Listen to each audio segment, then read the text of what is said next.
Now, the finger action itself. The main thing that we want to achieve here is to have independence of each finger. So the opposite generally happens when somebody begins to teach themselves guitar and they get, they like fingerstyle and they get some fingerstyle book and they start hitting individual strings with the fingers. What invariably happens, first of all, they're going to be 10 times tenser than they need to be to begin with, but they'll use a finger and then they'll kind of totally forget about that finger. They'll use the next finger and then they'll forget about that finger and they'll use the next one. And pretty soon the hand's all tensed up like this. And then they try to go back and continue playing the pattern. And it's really over before it begun. Sometimes the thumb will do like this. They'll use the thumb and then the thumb will just travel. I've seen plenty of students where they'll play something. They use the thumb goes out here and it gets very tense, and then they use the fingers and then they struggle. This is why so many people will report all kinds of pain from guitar practice, because if you torture yourself like that for a half an hour a day, you're going to be in a lot of trouble.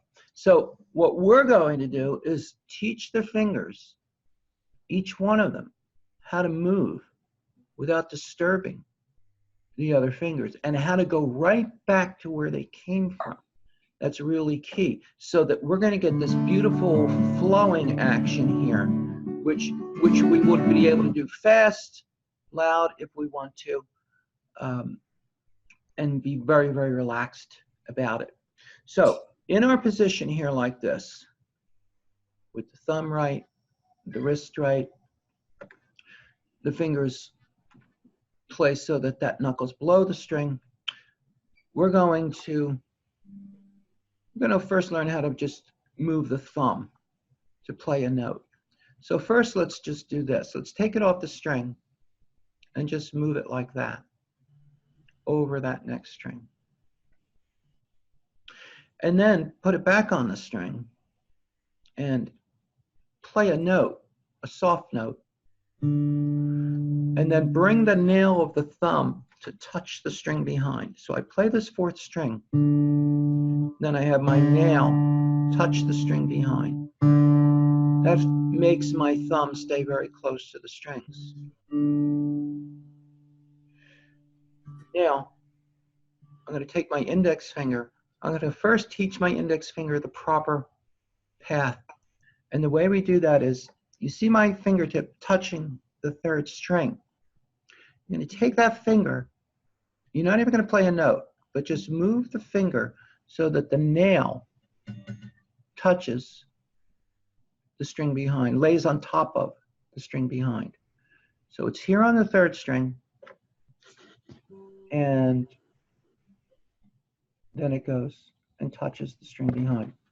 Do that a few times.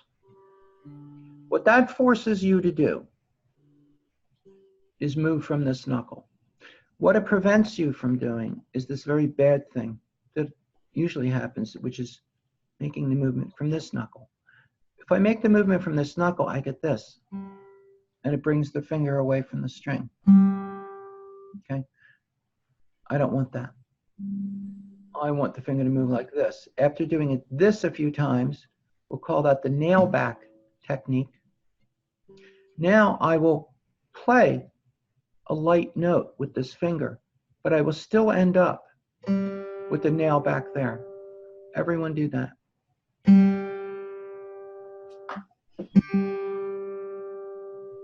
The better you get, the more force you can place on the string to play louder and louder notes without disturbing the whole hand. So let me see everyone do that nail back.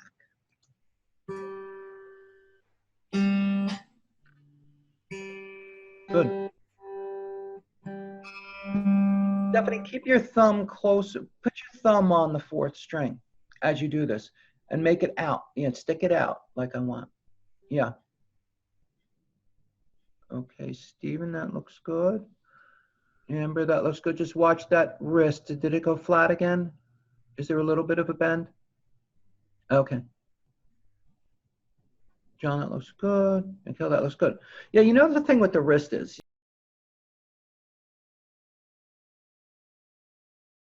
you see,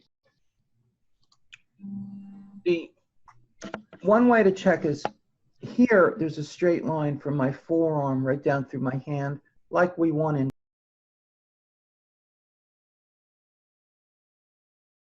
picking. What we want with the wrist for this is for a little bit of a curve, so that there's at the wrist, there's that little bit of a bend as the hand comes in.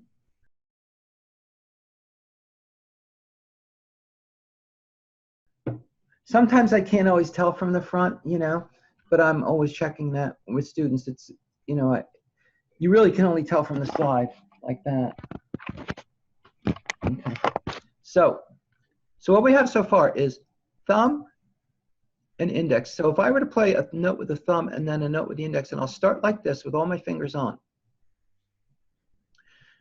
Then I play the thumb note, and I put the nail back against that string, and now I play that finger note, and I also do it with the nail first, and then I'll bring it back. So I'd have this.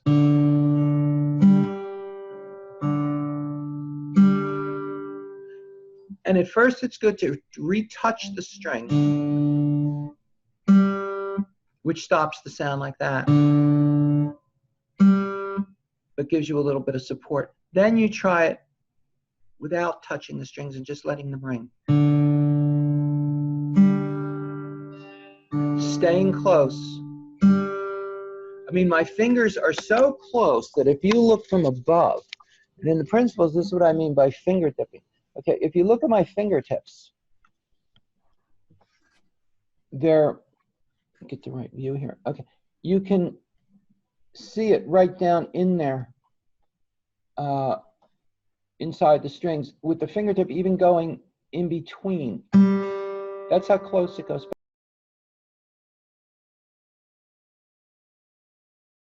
back.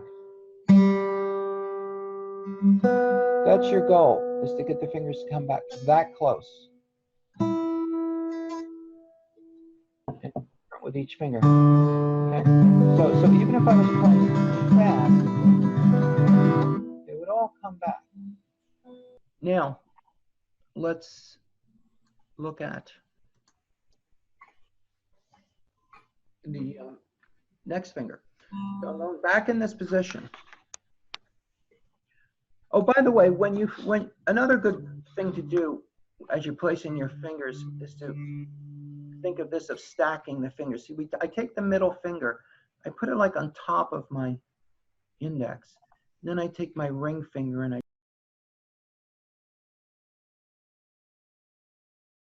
do this, and then I go into that curve with the thumb out, because we want the fingers touching like this. We don't want this.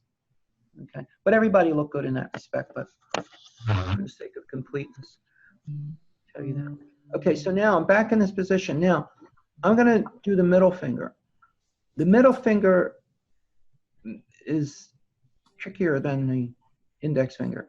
What I'm going to do first is I'm just going to move the middle, and I'm going to put the nail back on the string behind.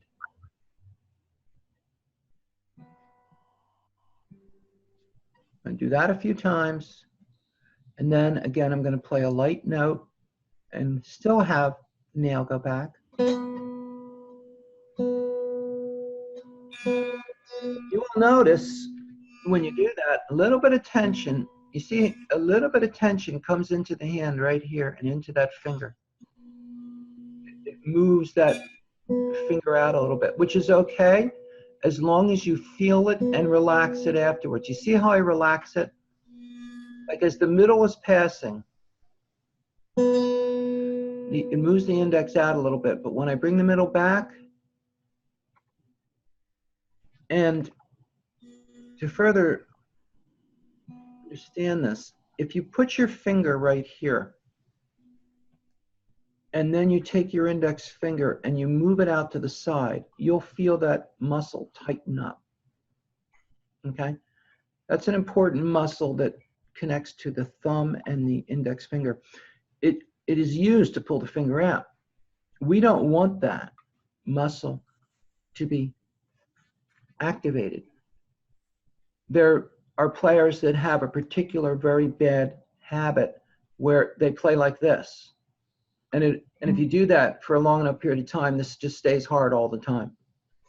Okay, so we don't want that muscle to activate. It'll activate a tiny bit as that middle finger goes by, but you want to feel it and you want to relax it. You see how my finger just comes back over?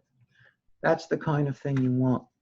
So you have to really study that carefully. Now I'm going to play a note. I have everything touching, but I'm going to play a note with the middle finger. I'll still do the touch back with the nail. And then I'll bring it back to the string it was on. So let me see that with everyone.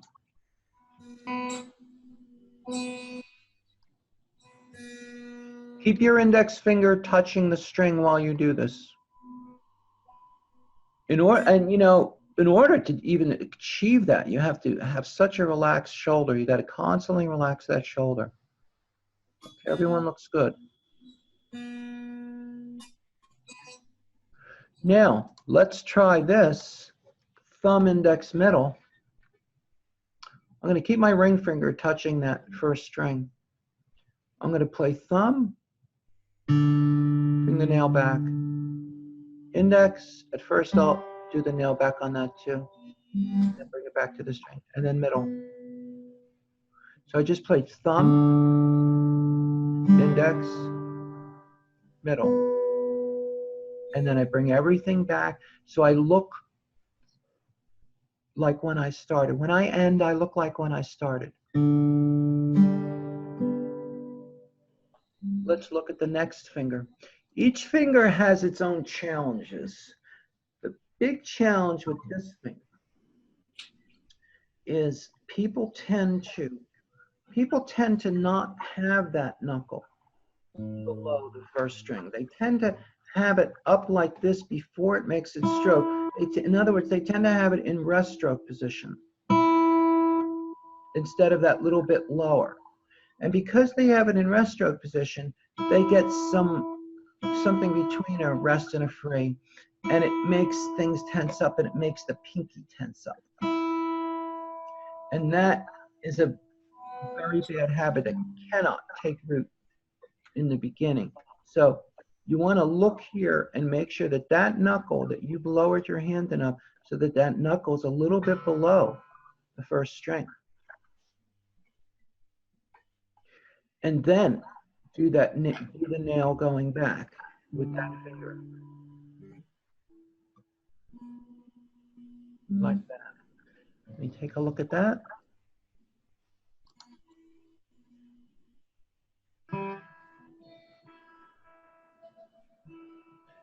Right, good. Now the pinky, actually no one's got a big problem with the pinky. What will really go wrong with the pinky, and the worst thing is when the pinky curls. If the pinky moves a tiny bit, it's not so bad. It'll move when we play. If I'm playing fast, using free strokes like this, it'll move a little wave along, but that's what we don't want. So, but one thing you can do is you can hold the pinky, make it real loose, and then you just practice swinging the ring finger back and forth like this. And then you can play a note like that, play your free stroke, and you kind of stick the pinky out like this before you make the stroke, and then you'll get it not to curl. So I have all my fingers on, and now I'm just doing the ring finger. And let me see that.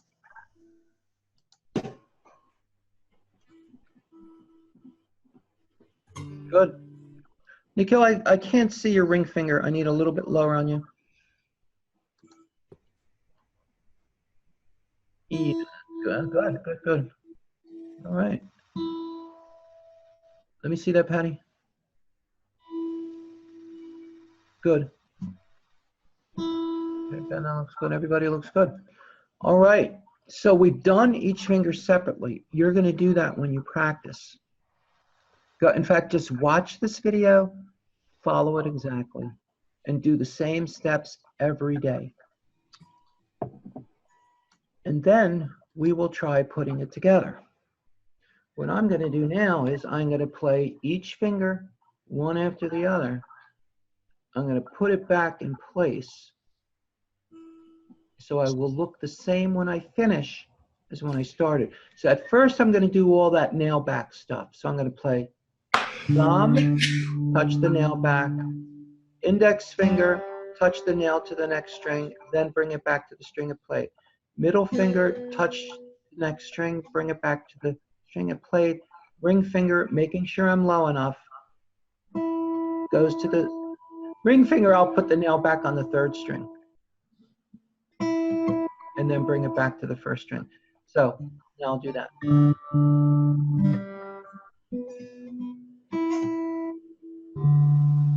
Okay, so let's see that.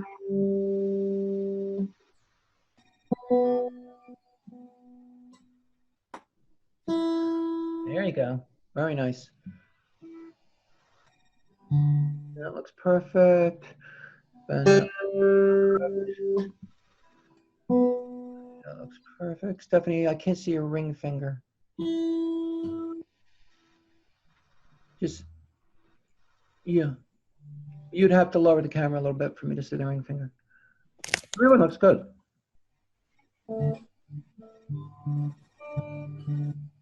Can you get your thumb to be straight? See, if you people have different thumbs, but right now your thumb has this bend here.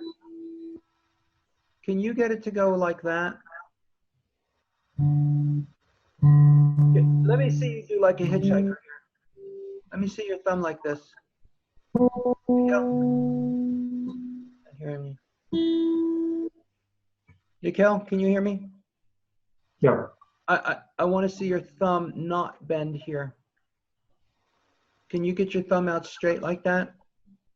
Yes. Yeah, work with that, okay? Yes, there's going to be different shapes your thumb is able to take. Because look, the thumb has 3 bones. Each finger has 4 bones. Okay, the thumb has only 3 bones. This bone right here, or I'm sorry, this bone right here is the metacarpal where it joins the wrist. Then it's got this bone, and then it's got that bone. That means it has 3 joints. You can unify each one of those joints by straightening that and then straightening that one. And then you get a thumb that looks like that. And what you want to get the feeling of is moving the thumb from the joint at the wrist. So up and down like that. Yeah. And in fact, let's cover this exercise from the principles, which is really apropos of this, getting this with the thumb, is if you take all your fingers and you put them on the first string like this. So they're still grouped together and the thumb is out, but they're all on the first string. Now, slowly move your thumb to the second string. Keep your mind in your shoulder as you do it. Because as I extend my thumb, I'm going to bring it to the third string now. My shoulder's going to tense a little bit. I have to keep relaxing it. Now this is called the thumb up exercise. It's very good to do once or twice. Make sure your wrist doesn't go down at all here.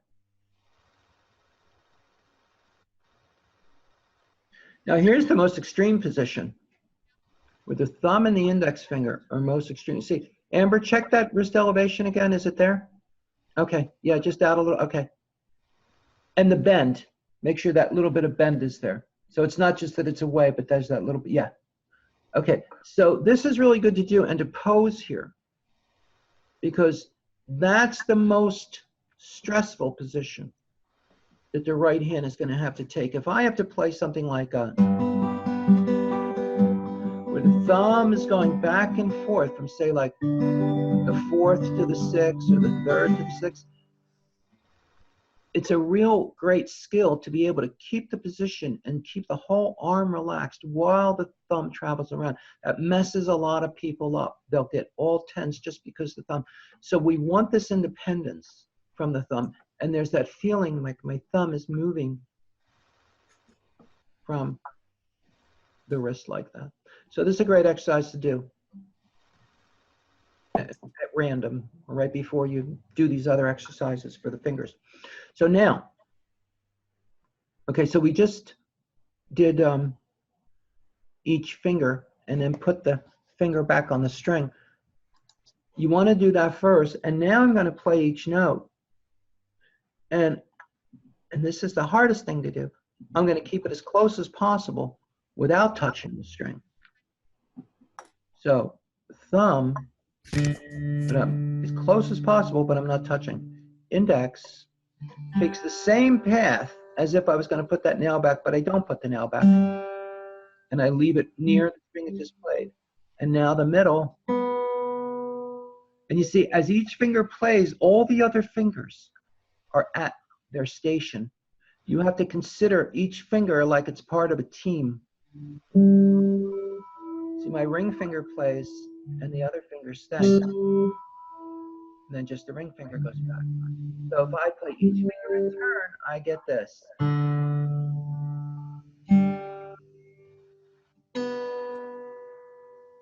And each time, the motion is initiated from that knuckle.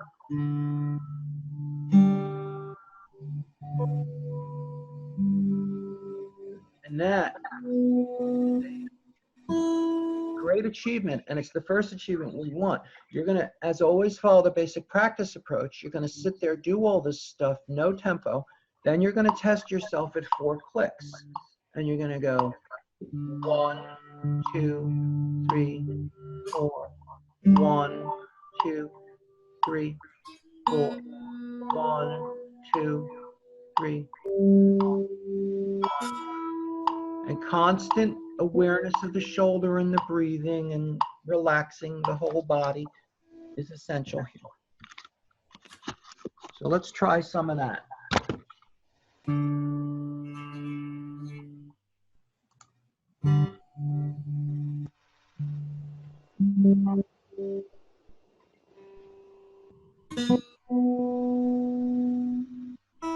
Stephanie, wrist out a little bit. You don't have that curve.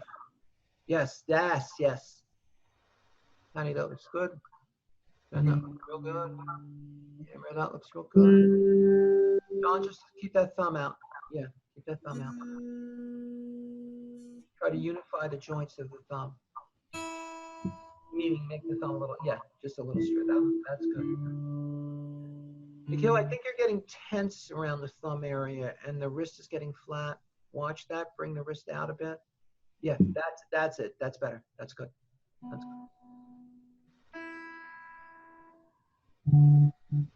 So that's it. And we want to build this up. I would say this week, you need a good at least 15 minutes, 20 minutes on this. Go through the recording and follow it step by step for the first couple days. You really got it. Master at no tempo. Master at 60 at 4. Bring it on up. If you can get to 60 at 1 with this, still keeping your position, that is a wonderful thing. And that'll look like this then.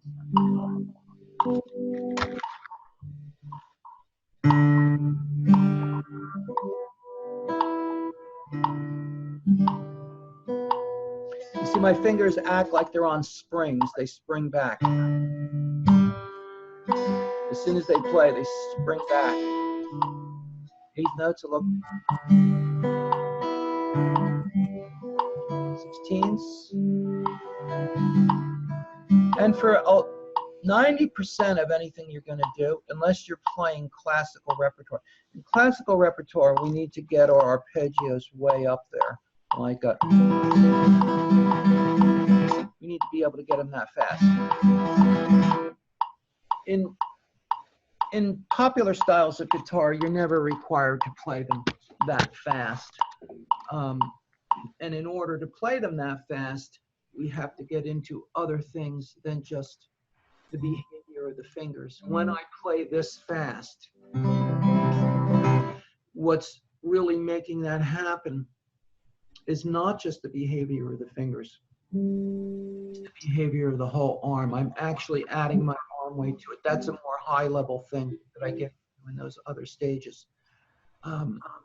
For now, let's just master the finger action. And what, if you get it up to, you know, one click, you could try putting down chords that you know. You know, a great test is to take a G chord and play that sixth string, and then play the fingers out. Have the, if you do that, have the thumb move immediately to the fourth string. After it plays, play out the fingers, then you play the sixth string, and then you bring the thumb. And you have, you know, a bona fide finger picking pattern there. When you get this, you know, they have books full of different finger picking patterns, but they're all, I wouldn't say useless, but limited if the basic movements aren't in the hand. If you can do this perfectly, you'll be able to do any of those other movements you come into, or picking better. You know, there's a million different types of patterns that people do in their finger picking, and they'll all be easy. All right, John, I wanted to do something about that fourth finger of yours. Yes. Yes.